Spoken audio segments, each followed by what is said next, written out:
Clint Watson. Hi. C. Allen Johnson. Yes, sir. We thank you for coming, and we thank those of you making presentation. But Clint, I think without any intelligent debate, we can say over the last 22 weeks we've experienced incompetence, ineptitude, and capability, and chaos. And we thank the international community for what they have done. But the community of the Bahamas, of Grand Bahama, is seeking what's now and what's next. For 22 weeks, it is said that every week a recovery is delayed. It adds 3 years. Every week assessment, it lasts 3 years to recovery. The only way to overcome that is to influx of a tremendous amount of money. We're 22 weeks. As of 22 weeks, we're still in the stage of assessment. We have yet to move to recovery or even rebuilding. Now, there's a missing aspect of this. Every single year, there are entities on this island that we give tens and hundreds of millions, actually, of tax concessions. They are the economic wardens of this island. Their name is the Grand Bahama Port Authority. They have been absent. They have been doing nothing but hijacking international affairs and representing it as if though it's theirs. We knew from 2004, if you take a strategic look at this island, you would find that all Dorian did was affect this entire island in spite of those who was directly affected, because it did nothing but augment what has been existing on this island since 2004. And if you go over from 1990, when the tax concession should have ended, we have given well over $5 billion in tax concession. The economy of Grand Bahama have not seen that.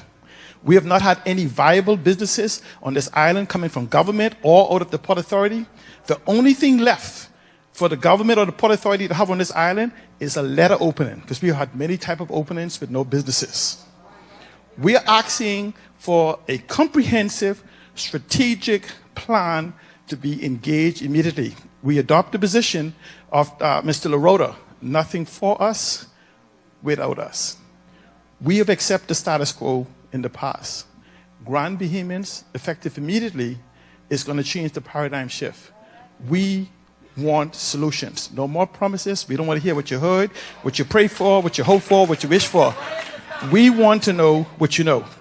The mental effect of this community, of individuals not knowing where the next paycheck, they're not food, they're not light, where you have the Grand Bahama Port Authority, by international standard, as expressed, as not providing potable water, told individuals to turn on their water and let it run, now they're sending them a bill.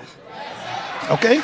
And so we have, this forum here is not enough time for us to go through to every aspect of what is happening.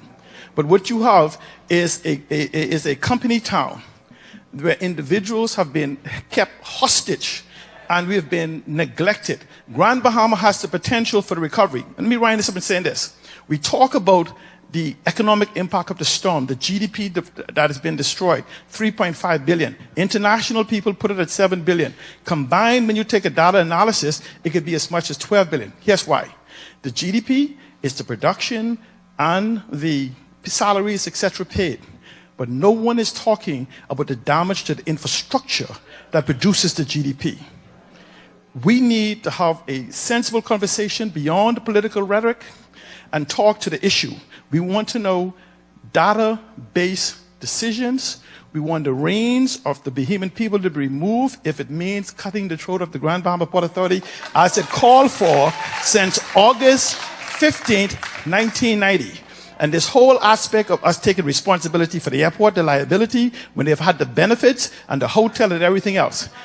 They have been given sufficient time to provide the strategy, and we knew from 2004, the GIS report showed the flooding that was coming. We knew. We could say not as being this, but we have no preparation, and we are weeks away from another hurricane season, and people are ill-prepared, and the anxiety level are going up, and it affects their mental health that creates an environment. We want change, not tomorrow. What's now? What's next? Nothing for us without us.